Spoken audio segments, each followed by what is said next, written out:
Welcome to See You on the Other Side, where the world of the mysterious collides with the world of entertainment.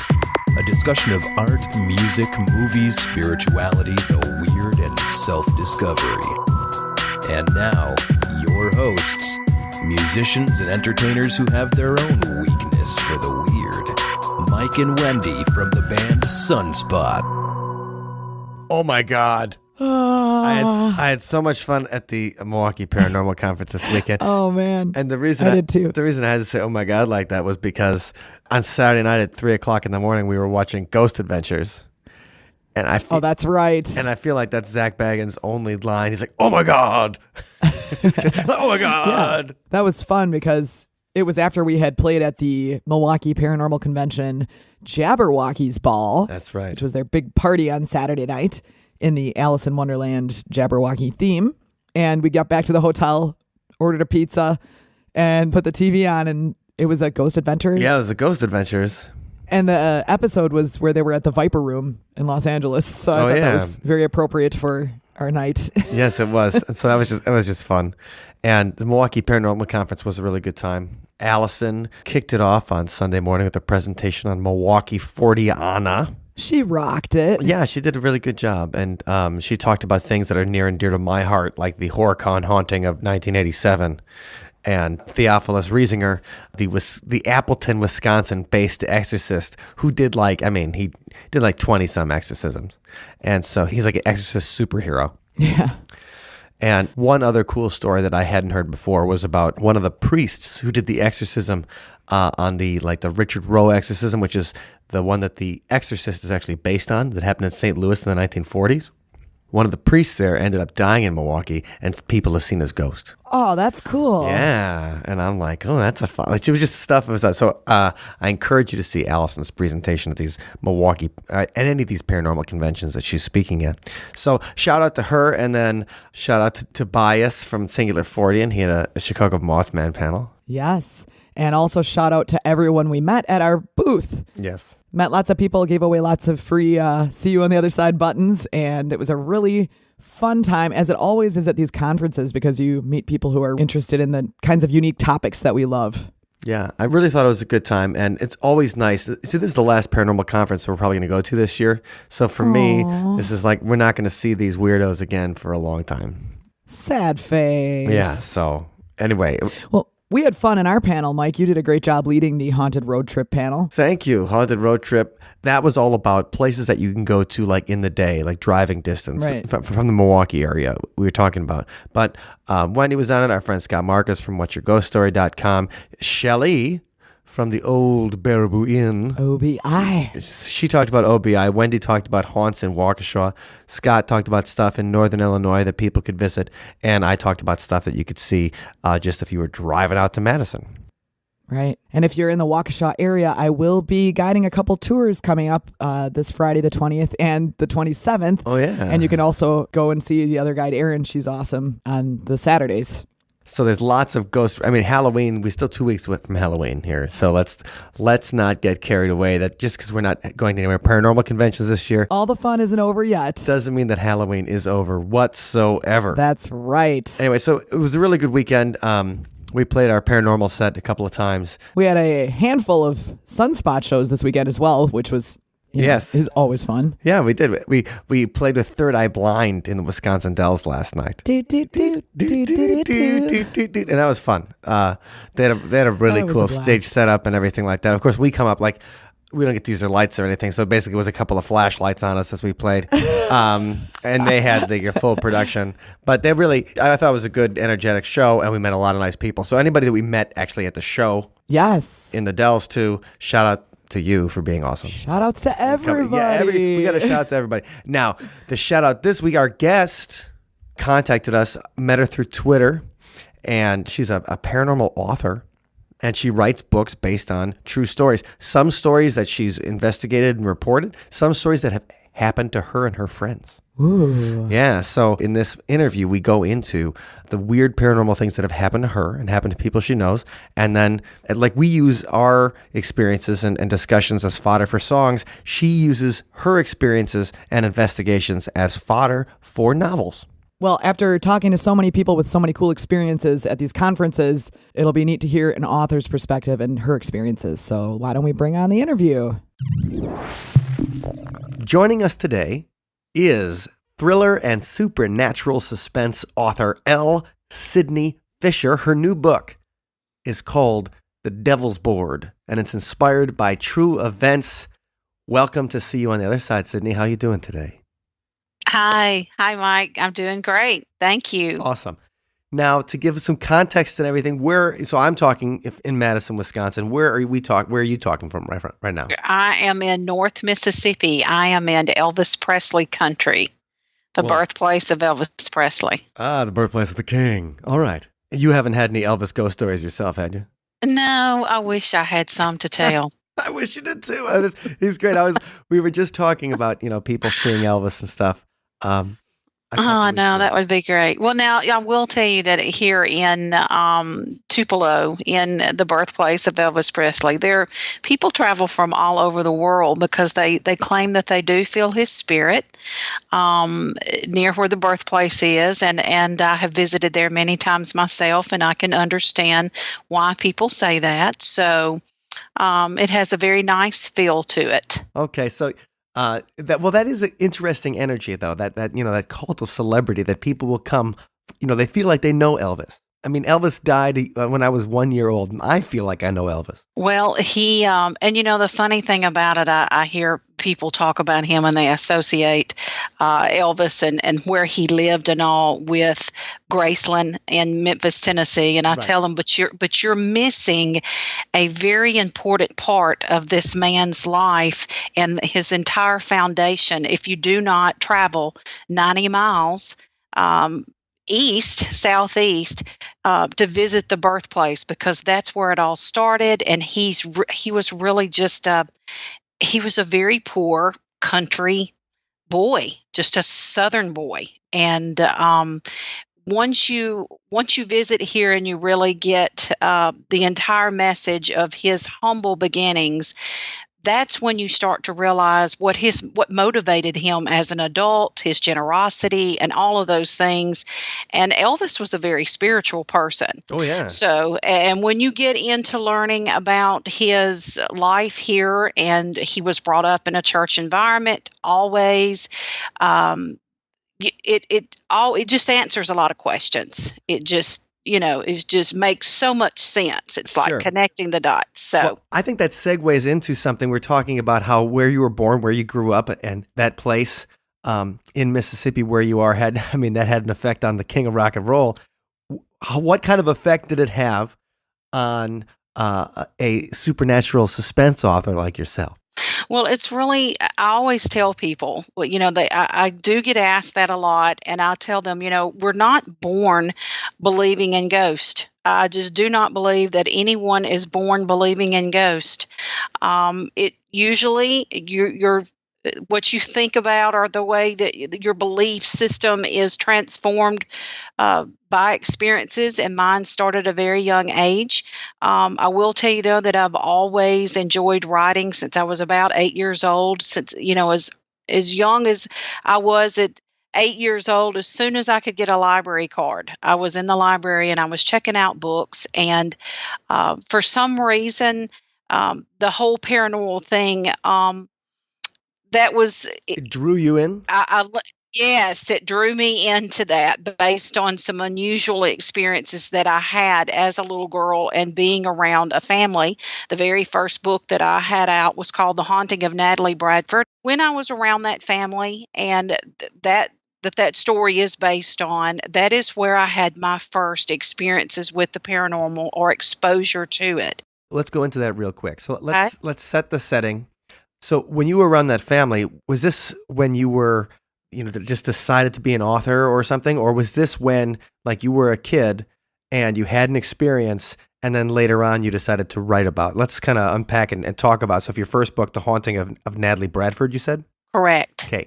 So let's set the stage a little bit, how you had your first paranormal experience with this family. I had my first paranormal experience as a child visiting the family. And the house was haunted. by more than one entity. And it, have you how you sometimes feel when you sense somebody looking at you, and you can't explain how that happens, but there were a lot of moments like that as a child. There were also moments where doors and things would open and close on their own. We witnessed those. There's no explanation for it, and it's very frightening. So, being in a home like that where you're friends with one of the children that lives there that is going through all of this, and you witness these things for yourself, Mm-hmm. that's where it began. And then you go and you start going, but how can this be? And you're taught one thing in church, and I grew up in a church home as well, and so you're looking for explanations, and so that is how that I ended up at the library and reading all of this for so long. And then it's it's grown into years and years, Mike, of experiences that seem to almost, I feel as if it's leading me. It's not something that I'm necessarily choosing to do. It's very strange. It feels as if it's some sort of destiny. And even when I get away from wanting to write about maybe in other genres or get away from the ghost type themes and everything, I always come back. Eh, so, And that's the thing. Maybe you are being led, like we said, you were drawn to those paranormal books in the library, and that's a story I hear from like all these different authors and people who are into this stuff. It's like, well, I saw that subject and something about it, I just fascinated me, and I wanted to get involved. So is it Natalie Bradford your friend's real name? it is not. Okay, I would, she's like, hey, you can't use that to make money. But the thing is, so your friend, when did she start having it? Did she say like, hey, there's weird stuff going on in my house, you guys should come over and check it out? Or was it something like you have a sleepover and all of a sudden, you feel a skeletal hand through the, in the sleeping bag? Or, what kind of things were you like, oh my God, this is my first experience and I can't believe what's happening? No, the family had moved into this home. The Natalie Bradford was the person that was being really haunted by the spirit of Liz Bradford. There was a murder that took place. All of the names in the story have been changed. Sure. The locations are the same. The same thing with the Devil's Board. The locations were changed some. Of course, some local people here, they can read the book, and some of them have messaged me or whatever, and I never confirm anything, but Sure. they say that they know. But the Natalie Bradford married Devin Bradford, who actually had murdered his wife Liz Bradford about, let's see, and it's been several years since that book came out, so I'm trying to remember to get my dates exactly right. Well, I'm just trying to connect them to the experiences that you had that kind of verified the fact that Yes. something weird is going on in this. And there's more than we know out there in the world. There's more, Absolutely. more on heaven and earth, Horatio. Right. So when I first went over and met some of the new family that was there at the home, there it was a large family. It was Natalie Bradford married into this ready-made family, so to speak. But she had two children, and of course he had six children, but two of those were not in the family, or were not here locally in the home at Lindenwood, where the haunting took place. But visiting over there, there was, many different instances of doors slamming shut. And one particular time we were sitting all in the living room, and it seems like James had a friend over at that time, the best I remember, and the front door, which was shut and locked, while we're all watching television, it literally unlocked itself and opened. And the friend of James, actually screamed, yelled out loud some obscenities, and said, "I'm getting the hell out of here," basically. Well, And so he ran out the door, and we all kind of split at that moment. But it was, it was very frightening to them as well to hear some of the things. But and there was a prophecy involved in that story, so it's that is that is one of those stories that I've always said that needs to be on the big screen. It really is. It's similar to, it's based in the South. If you remember a story called Midnight in the Garden of Good and Evil in Sure. Savannah, Georgia, it's that. It's Mississippi's Midnight in the Garden of Good and Evil. It has those elements in it, so it's very spooky and. Well, I mean, it sounds like we said. Did your friend's father murder his first wife? Yes. Okay. Yes. All right. I don't want to spoil the book or anything like that, but so because of that, the family was just. I mean, do you think it was the spirit of that first wife who came back and messed with him? Like, hey, yes, I don't like I don't like your new kids, pal, and thanks for killing me. Well, it was because the murder was. There was a murder trial, of course, but he got off. He got off. He did not serve a day in prison for that. The first trial, he was convicted of manslaughter. It was all considered circumstantial evidence. And then, of course, he was sentenced to some time in prison, but then they appealed it to the state Supreme Court. So there was a second trial. But the whole basis of him marrying Natalie Bradford, and Bradford, she got herself involved in a situation. That individual got herself involved in a situation that she really did not know what she was doing, I think. She just wanted to believe that this was her, knight in shining armor, that this was, going to be great for her. She was a single mother. And it turned out that she moves into a home where there is a lot of paranormal activity that she had never even believed in. Sure. I mean, didn't believe in that. And so, but there she was. She found herself a target of it. And then in the very end, there were a lot of prophetic type of coincidences that came to surface. And it was almost as if she was trying to get some sort of revenge against the man that murdered her. And her grave she was buried directly across the street from Lindenwood. So every night you could walk around the upstairs banister and you could look straight across. There was this huge window on the second floor, and you could look straight across to the hill across the street. There was a cemetery there, and you could see Liz Bradford's tombstone. Oh man! And your friend, I mean, what kind of toll did it take on your friend to be in that kind of house? Or was your friend happy to have a family finally, or was happy to have a family that all of a sudden unraveled by the extra addition? Oh yeah, the ex-wife's here too. She hates us. Never, No, a little of both, but the friend was very close to Natalie Bradford and her kids and all. So that particular friend was, just a kid. She was a couple of years older than me. So she was like 10 years old. I was like 8. So there wasn't, in a kid's mind, she did not she encountered the things that I did. I mean, we were there together some, playing and me visiting and whatnot. And so we saw some of the same type of paranormal events.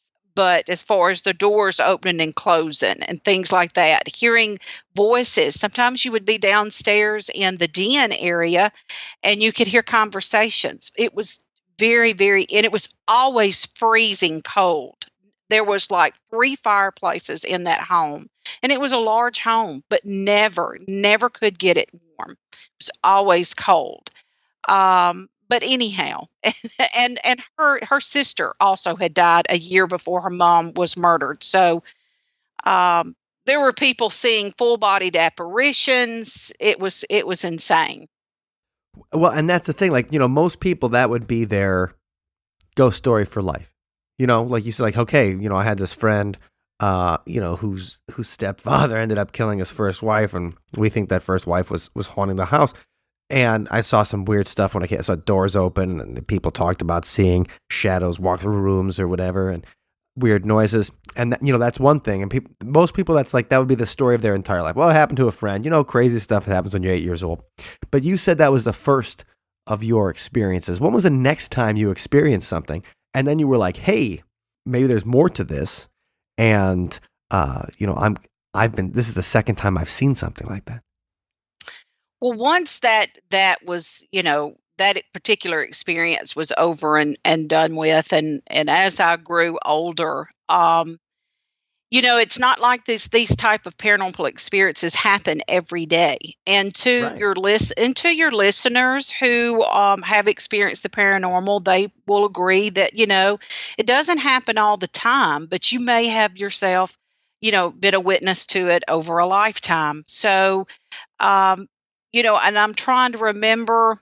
I do remember leaving that particular area and moving, and it was in another home where I also started to experience different things. It might have been, um, hearing a voice or hearing slamming sounds in the kitchen like that I just heard, or footsteps, footsteps that you have no explanation for it, and you go. But I will tell you, the freakiest thing ever is where you actually see something, and then you always, if you're like me, I always try to. I'm the skeptic in me tries to make logical sense of it. Well, sure.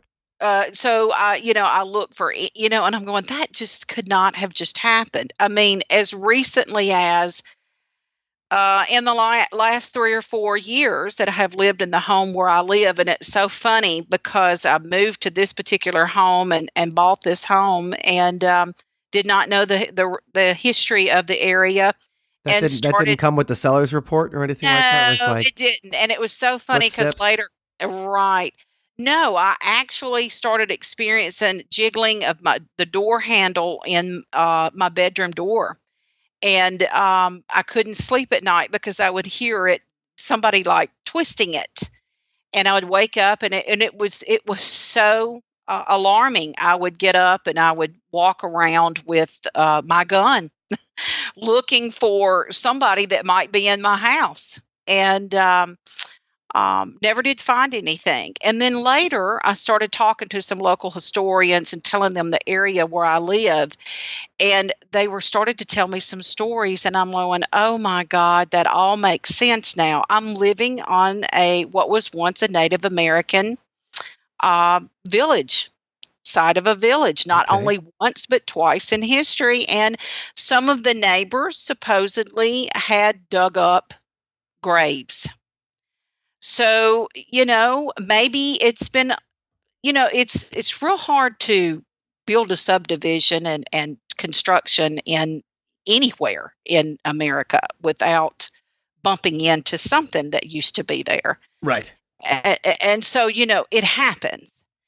But for some reason, paranormal activity is heightened in people that are considered sensitive, or what they call empath, an empath. And I happen to be an empath. And so sometimes I'm more susceptible to paranormal activity, or at least I feel like I am. It's like it finds you somehow. Sure. But anyhow, and over the years, for you ask me, when did this next one start? Yeah. It never stopped. That's the point. It never stopped. It didn't matter whether we went to another home, we lived in another home, or um, even as an adult. The best way I know to just to make sense of something that doesn't make any sense, I guess, is to say, have you ever heard of someone who says that they're haunted? Meaning that, they feel like that there's some sort of attachment that's just with them all the time. Yeah. And it's not that I feel like that there's an attachment with me all the time. I just feel like that I have a heightened sensitivity to otherworldly phenomenon that other people may not. Do you feel that there's any entities in particular that have stuck with you, or, things you recognize, or you just feel that you go to a place, you see a couple of weird things, you hear more weird things, like maybe you are hearing echoes of what happened? Or do you think that there are some entities who have maybe, they're like, well, hey, look, Sydney can hear us. Let's, try to say something to her. That would be kind of like a medium that is. I will tell you that right now at this moment, I have been told before by a psychic that they thought that there was something attached to me, and I did not receive that well. And I kind of brushed it off because it's easier to be in denial than, but I don't necessarily think that I have anything that's with me right now, but I will tell you that there are instances where I can go into a place and yes, I can sense the past of what's going on there. It's called also clear audience, where I can actually hear past conversations. It sounds kind of like it's in a radio where sometimes it's hard to make out the words. Mm-hmm.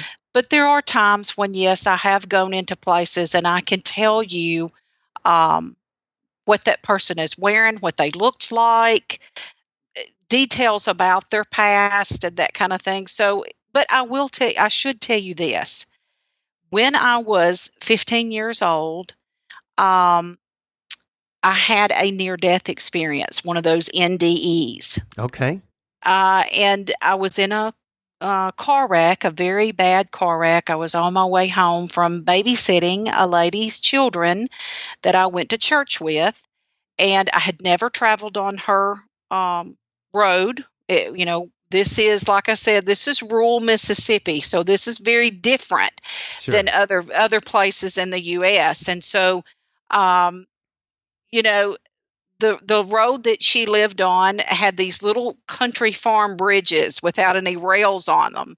And I was traveling home from her house. It was around 10 o'clock. It was very, very dark. There were not any street lights and those type of things, so. And there's no GPS or anything like that. Nope. And you just had to be very careful. Well, I came upon that little bridge very, very soon, very fast, and the road was so narrow. It was just a little rock road, a gravel road. And all of a sudden, I felt the right side of my car going over that bridge.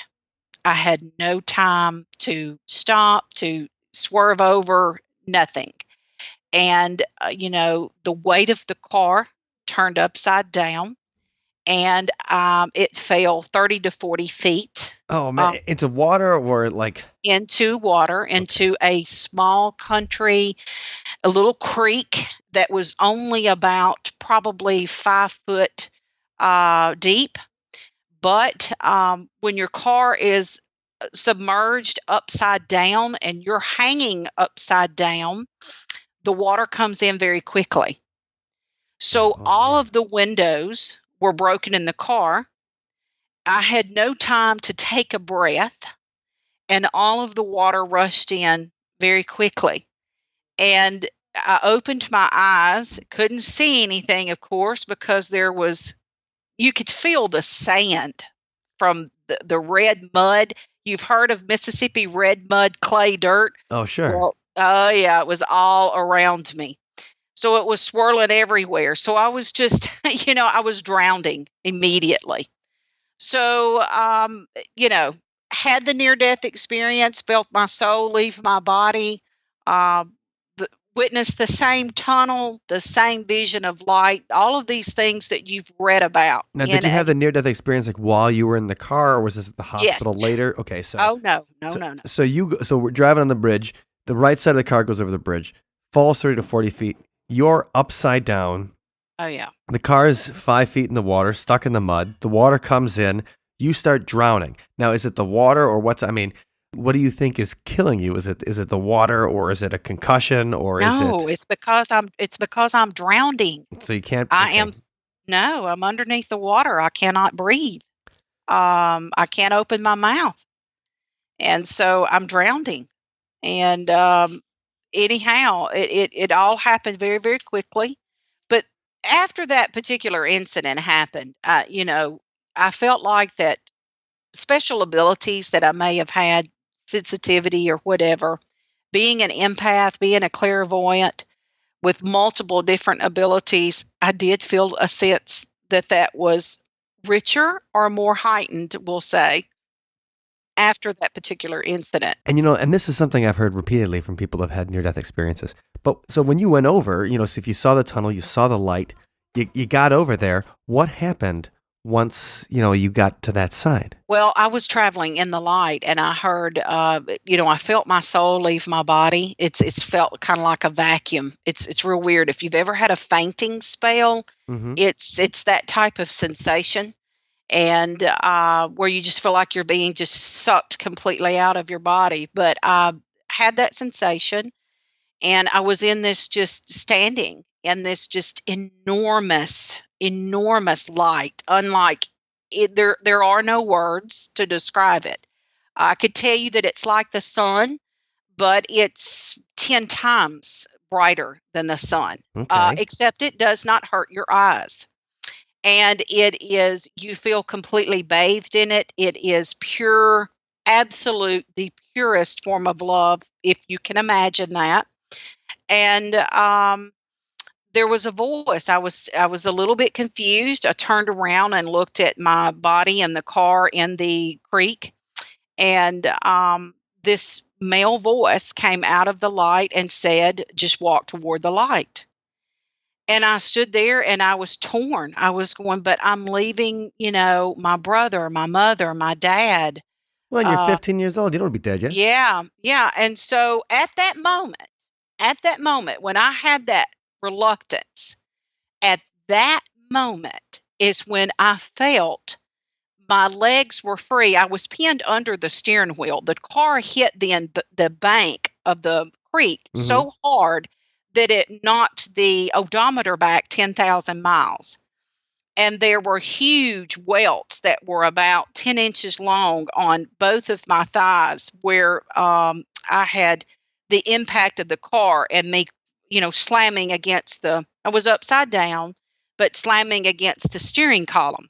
But at that very moment, when that thought came in, is when I felt free. And if you saw the pictures of this vehicle, you would definitely say, there's no way.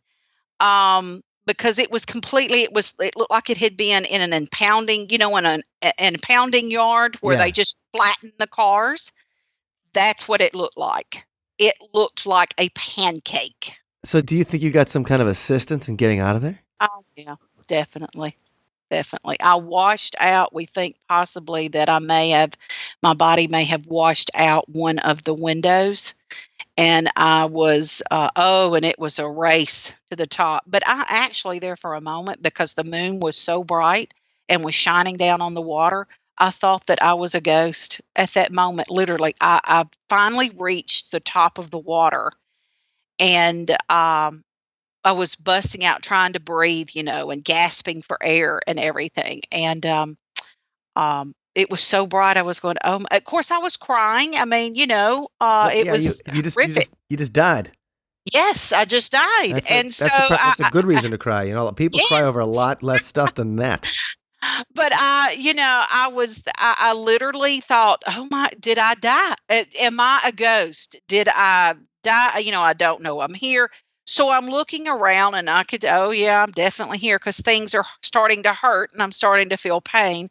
And I had to pull myself up a 30 to 40 foot embankment. There was no tree limbs on it, no grass roots or anything to grab hold of to pull myself. And I weighed about 125 pounds.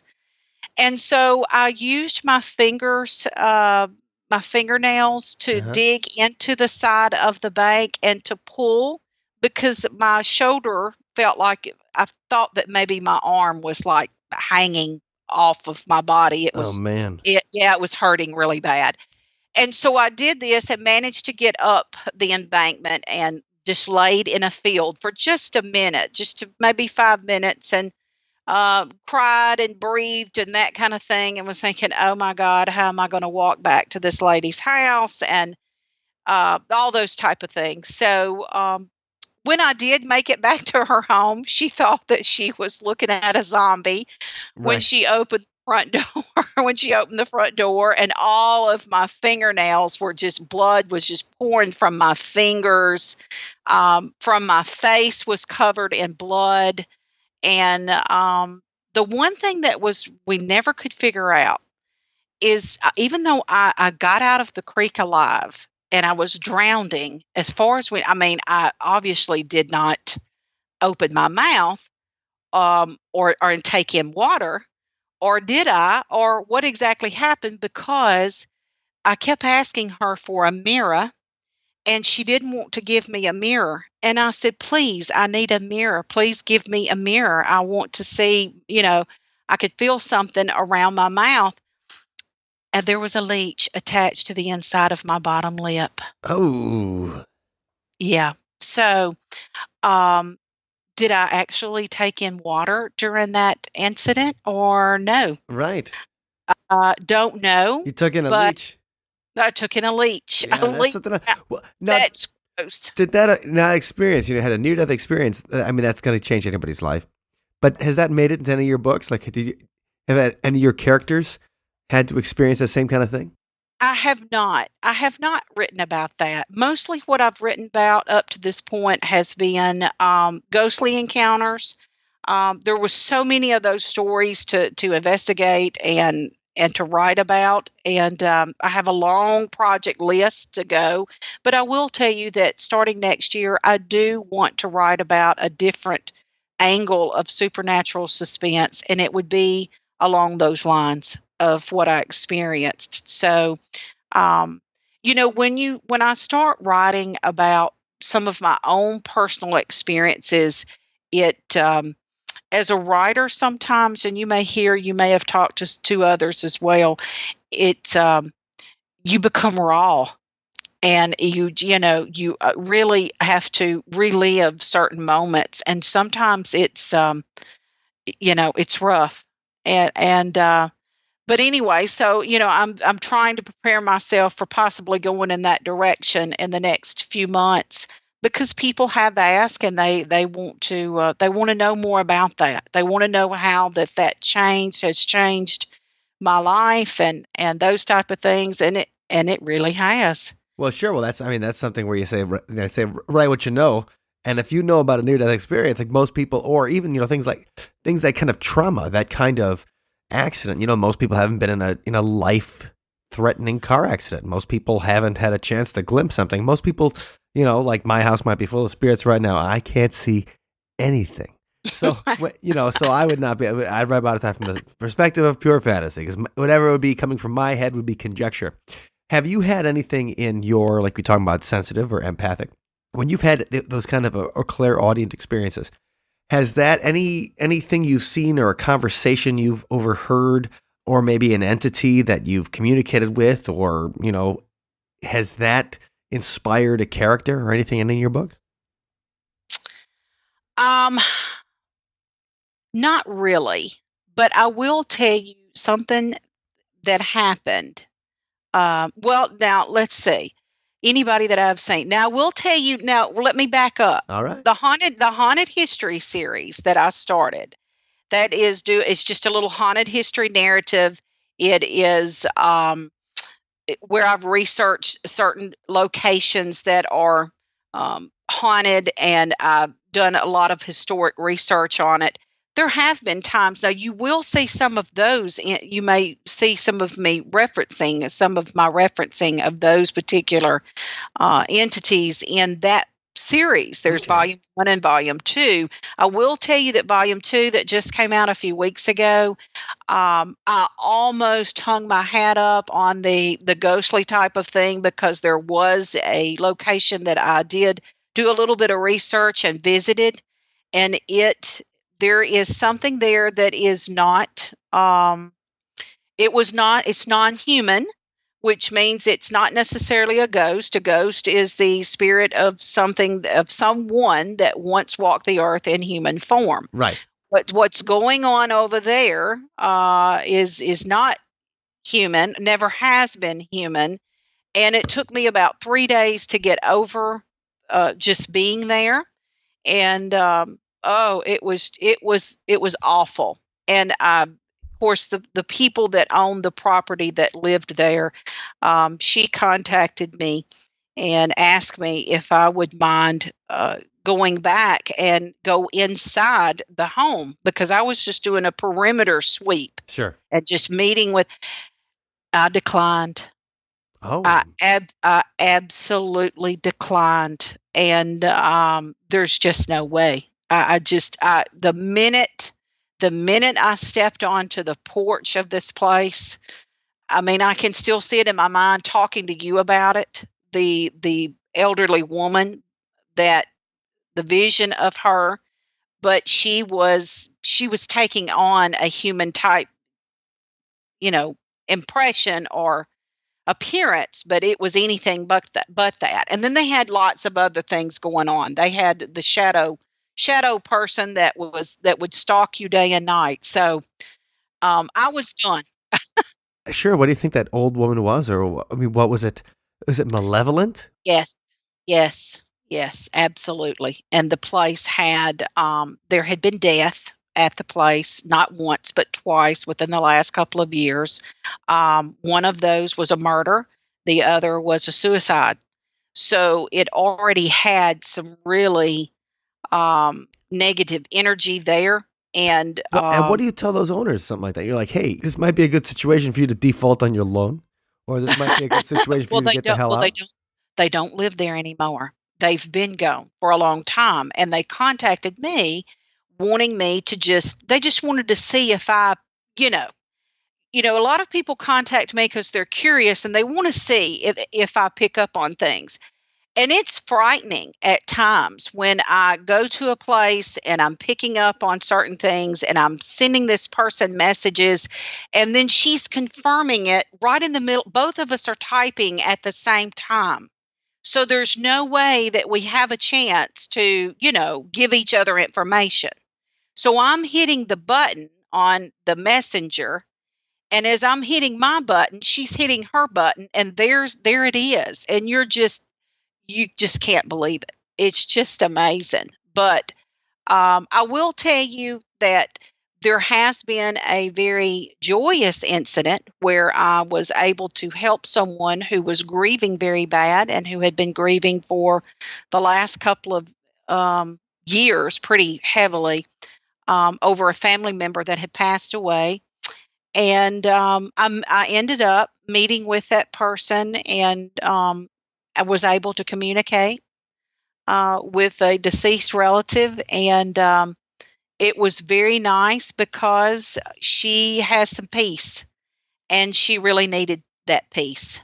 Now, did the deceased relative contact you, or the person who was bereaved? No, Contact what you? happened was I was at a radio station doing an interview about a year or so ago, and after the interview was over, I met with the sales organization, and we were all sitting in there. And they were interested in hearing about my books and what I do because they thought that was interesting. So I was sitting in there and I was talking to them, and I could immediately see from this woman's face, I knew something was troubling her soul, and it went very deep. And she got an opportunity to talk to me one-on-one, and she wanted to ask me, did I believe in mediums or the ability of people to contact the dead? And so I hesitated for a moment, and then I told her. She asked me again, and she was a little forceful the second time because she really wanted to know. And I told her yes, but to be very careful about that, and don't give your money to 1-800-CALL-PSYCHIC. Right. Dan Warwick can help you out. Yeah, don't do that. I said, don't. There are people out there that claim to be something that they're not, and they're there to take your money and deceive you, and please don't do that. But anyway, once I left there, I couldn't get this lady off my mind, and it went on for weeks and weeks, and I'm not kidding. It just kept on and on. Something kept bothering me and saying, you need to contact that lady. You need to call her. Well, I woke up one morning and I called the radio station and I said, can you tell me who the lady was, her name? I can't remember which one she was. I can't remember her name. And will you give her my number and tell her this is Sydney and I would like to talk to her? I mean, I had not as much hung up the phone that my phone was ringing. She called me back that quickly. Oh, wow. Okay. And I told her, I said, listen, there's something that I may be able to help you with, but I'd like to talk to you. And I could tell that she was just wanted to talk to somebody so bad. So I agreed to meet with her in a few days, and I drove over to her home, and I told her, I said, I can't make you any guarantees, but here's what I would, let's try to sit down and talk. And do you have anything that belonged to your relative? And she did. And I said, I may need it to pick up on his energy, but maybe not. It depends. And I said, but we'll just see. And so I went over there and I was talking to her, and he came through very, very quickly. I get mental images of him and I could hear him clearing his throat. And I could see him rubbing his head. He was, people have little quirks, habits, funny things they do. And before he would say something, he would always do this. He would go, and I kept hearing him clear his throat over and over and over. And that's always weird because, like, he doesn't have a throat to clear anymore.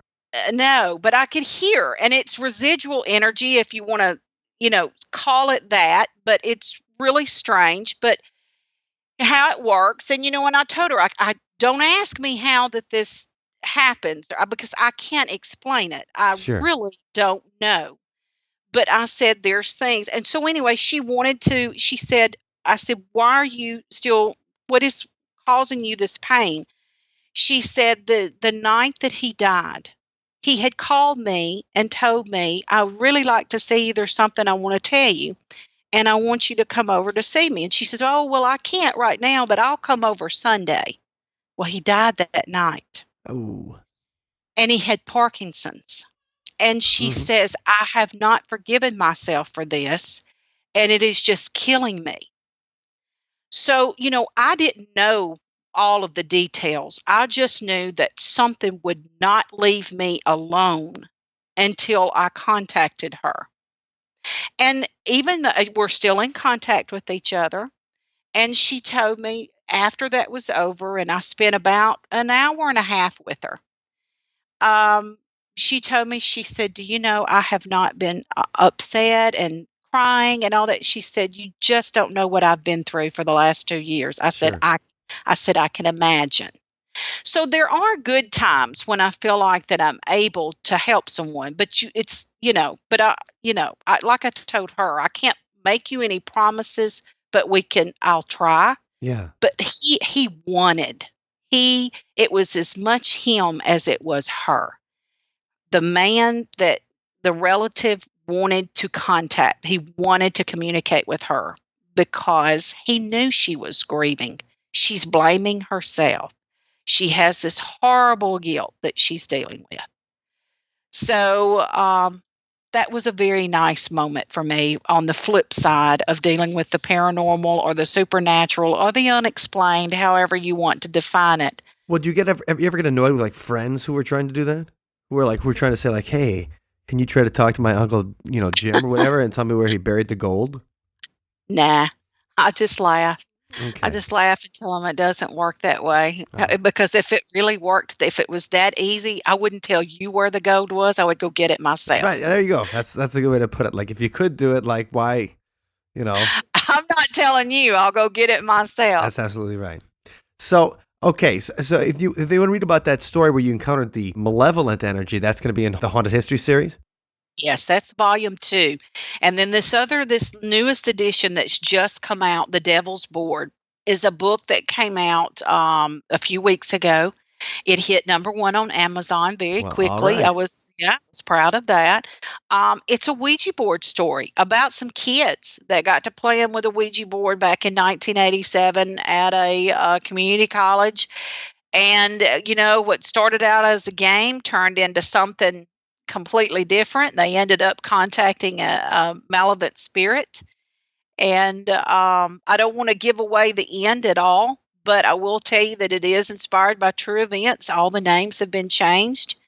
And I'll just say that Amber Simmons just was determined that she was not going to give up playing with that board, even after she had been warned multiple times. And I'll tell you that during the time that I was doing the research for that book, I didn't really have anything. It's real funny. Well, how'd you hear about it? So when you find a story that you want to fictionalize or dramatize, a story like this, that, that something happened to some people, like how do you hear about it in the first place? Well, it's stories that are within my circle. There's things that I've already known about growing up that I knew about. That it's so strange how, like you and I were saying earlier, you feel like it's your destiny almost because you've got here you are writing supernatural suspense and you're going, well, maybe that's why that all of these things happened to me, way Right. back when. Because my God, they're great stories. But this particular one, this story is still talked about on that campus. So it's not like that I had to go digging for it. There's kids that still, of course, I changed the names and this and the location because I don't want people going to the college campus and that kind of thing. But I will tell you, I did visit the college campus. When I was researching the book, I went back into the same dorm where this all took place, where this happened.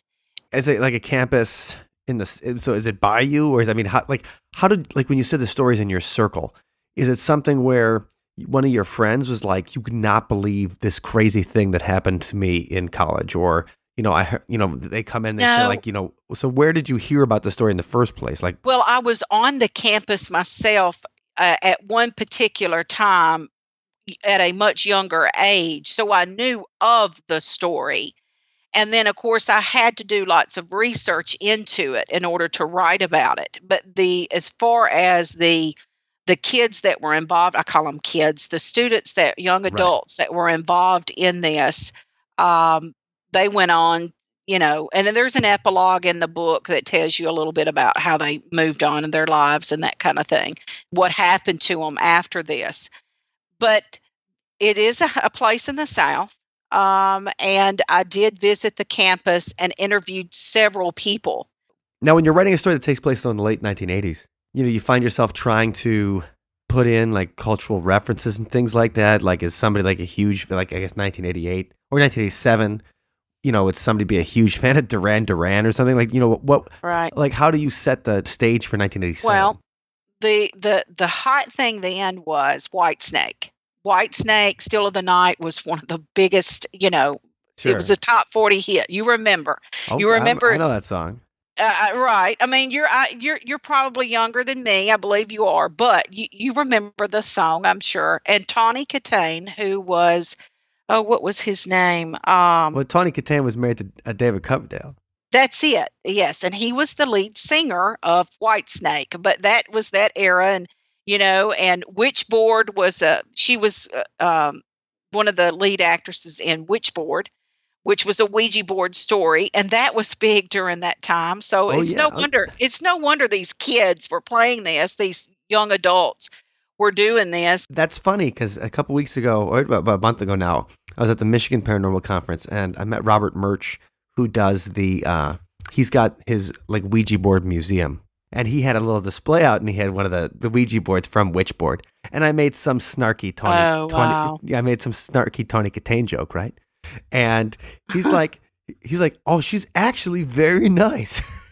Or something, he like went through, he's like, yeah, I met her at a bunch of conventions. She's actually a wonderful, because you always hear stories and stuff. But like, I'm like, oh, great. So that's just funny you're talking about her, because I just had made a snarky remark about Tawny Kitaen within the last month. Yeah. And she, and I had to look her up.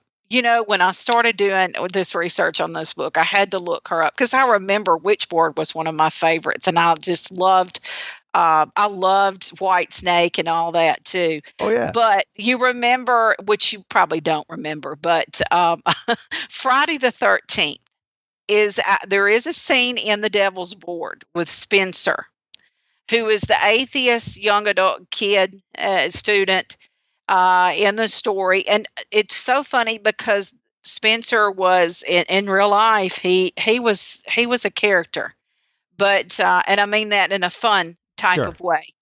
But he was sitting in his room and he's watching let's see, what was it, the final something with Jason Voorhees, Friday the 13th. Yeah, sure, Friday the 13th movie. Man, those were the days when horror was horror. I'm goodness. Sure. I mean, I remember I would be paranoid for weeks after going to see Halloween or Freddy Krueger or Jason and Friday the 13th. So you try to put in little references to that and everything to try to set the scene. Yeah. Oh, yeah, absolutely. So there is a scene there where he does have an incident where he's watching that. But, and he didn't believe in any of that. He thought it was all just a bunch of hogwash, as they say. But anyhow, they all, before the story's over, they all end up convinced. And it's so funny because in this little town, they're in real life. This is real life stuff. The little Catholic nun that they go to see, that they're asking for prayer and asking for help because they, unlocked something. They don't know what to do. That stuff happens. It even happens to this day. I had people contacting me when I started doing this research, just totally freaked me out, who told me, we went to visit Sister Williams, and I went to ask her for some help because I stayed in this dorm room, blah, blah, blah. And what blew me away during the research on the Devil's Board is that there was a guy who contacted me and told me we were messaging, and he told me that he lived in a particular dorm. And so I let him talk. I didn't tell him anything. I don't ever give away the information, And all of a sudden, he tells me it was down the hall to the left, and it was the room right before the end on the left. And I went, oh, my God, that's the room. And so I got him to talk some more and tell me about some things what was happening. And he was there in the 90s after the fact, 3 or 4 years after this happened. And so I got him to talk a little bit, and finally at the end, when he finished up, he was telling me, I said, sir, that's the room that the Devil's Board is based on. He said, no way. I said, that's it. That is it. And I said, oh my God. He said, do you know that for an entire semester, I was in this funk, and I ended up going to see this Catholic priest, and I was having not Catholic priest, Catholic nun, and I was having all of these wretched, horrific, personality changes and things, and I did not understand why. And that just blew me away. It's everything that he told me that he experienced is what Amber Simmons went through in real life in 1987. Same thing. And he and I did not know each other prior to that conversation. He's much younger than me. We never were in school. We, Sure. Never knew each other. So it was unbelievable. It just blew me away. So something was in that room. They brought I'm telling you, they resurrected something. And then later on, after the research, over the summer and stuff, as I was writing the story, I had other people contacting me who told me that they had used the board on campus. I mean, this story, the story of Ryan Banks, is still prevalent there, and it's now become like a little ghostly legend that people tell at that particular college campus. So, but I will tell you that the police department there, and you'll read about that in the Devil's Board, they do not like these students using that stuff and doing that because it, even if there's nothing to it, and they say, none of this makes any logical sense. Did you see the Bye Bye Man this year when that came out? I did not. Because that's a similar kind of thing with these college kids. That actually, it's based on a story that takes place in Sun Prairie, Wisconsin, only about 5 miles from where I'm right now. But no, it's the same thing. Kids are playing the Ouija board and they talk to something weird. And then it comes in, and that's another one that's based on a story that a guy says actually happened to him when he was in college here at the University of Wisconsin. So it's those college kids playing around with the Devil's Board that they're going to get themselves in trouble. Yeah. Crazy. And if people want to read the Devil's Board and check out some more of L. Sidney Fisher's supernatural suspense thrillers based on true events, where's the best place they can go do that? They can go to Amazon.com, or they can get all the direct links to my stories through my website at lsydneyfisher.com. And it looks like you can find out the Bradford Haunting series that's in there. Looks like there's a couple of books in there. And Haunted History, which is based on, it sounds like places you've been, weird things you've seen. And then the new Devil's Board based on, well, sounds like a fun, well, maybe a scary ghost story, but fun for us because we don't have to live through it. Right. A fun read to check out what happened to those kids who were listening to Whitesnake and watching Friday the 13th and playing the Ouija board just like college kids were doing in 1987. Sydney, thank you very much for your time today. It was really fun to get to know you, to listen to your stories. And everybody, make sure you go check out his stuff at lsydneyfisher.com. Thank you for joining us. Thank you, Mike. So thanks again to L. Sydney Fisher for coming on the show and talking to us. It was a real pleasure. And I like her southern twang. I love that. That's always fun. It's always fun to talk to people with interesting accents. And we did in the beginning, she said she was living in Elvis country. And we talk about how people have had Elvis sightings. I mean, so we know that Elvis is not dead. He's out there somewhere. You know, a great movie about that is there's a movie called Bubba Hotep where Bruce Campbell. Yeah, we've brought that up so many times on this show because it's so relevant. It is. It's always relevant. Bruce Campbell plays the king, Elvis. The idea that he switched out. He was sick of being so famous and stuff like that. So he switched places with somebody else in the 1970s. And it's Elvis living in a retirement home and fighting like an evil mummy. So it's definitely the kind of thing you're going to want to see.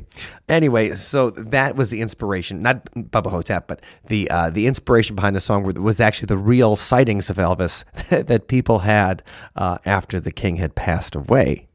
And so this week's song is "The King's Not Dead."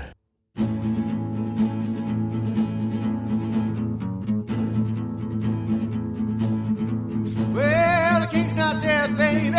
You know the king ain't dead. He faked his OD on the party, flew to Brazil instead. Hey, and I saw Elvis Presley at the Burger King in Kalamazoo.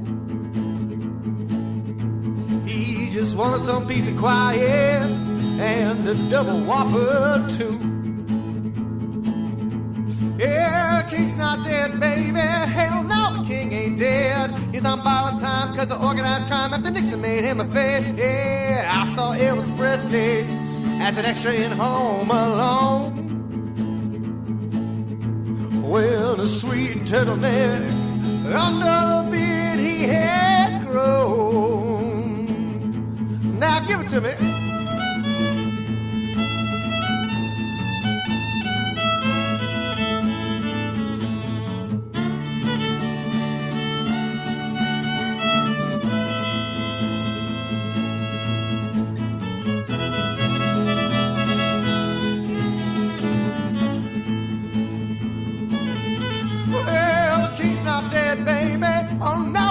Not gone. Misspells middle name above his grave, so we know it's a big con. Yeah, I saw Elvis Presley outside a store in Nashville. He was looking for his microphone, cause he got some time to kill.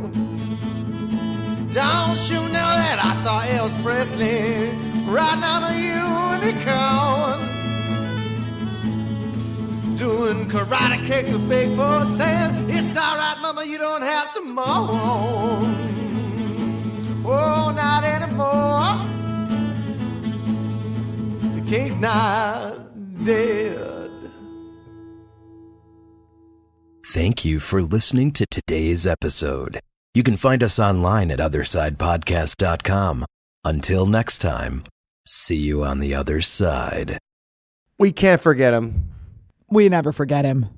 And we're talking about Dr. Ned. Thank you, Dr. Ned. He's at the Patreon level where he gets a shout out in every single episode of the See You on the Other Side podcast. And we want to shout out to our entire Patreon community because we can't forget them as well. If you are our Patreon, we love you. Number one. Let's get that out of the way. We do love you. And make sure you keep an eye on the Patreon messages coming in because we have a special assignment this month that we discussed during our paranormal hangout last month, and that is we're going to vote on a movie for everybody to watch, and then we're going to talk about it in this month's hangout. That's right. So it's still not too late if you want to be part of that. Watch a movie. It's going to be something that everybody can see, that they can get easily streamed or whatever. We're not going to pick something like an obscure, like 1940s Italian horror movie that you can't find anywhere. I know.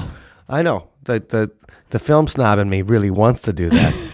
So, and we all talk about it and stuff, and So we're working on the movie choices right now, but if you want to get in on something like that, you can join our Patreon community. And Wendy, where can they do that? They can do that at othersidepodcast.com/donate. Oh, hell yeah. All right. So check out the Patreon community. We're going to have a movie watch and stuff like that coming up this month. And Spooky movie. Yeah. And so thank you to Dr. Ned and the rest of the patrons for being awesome. And we'll see you guys on the other side. Thanks, everybody. Do do do do do do do ba da ba ba da ba.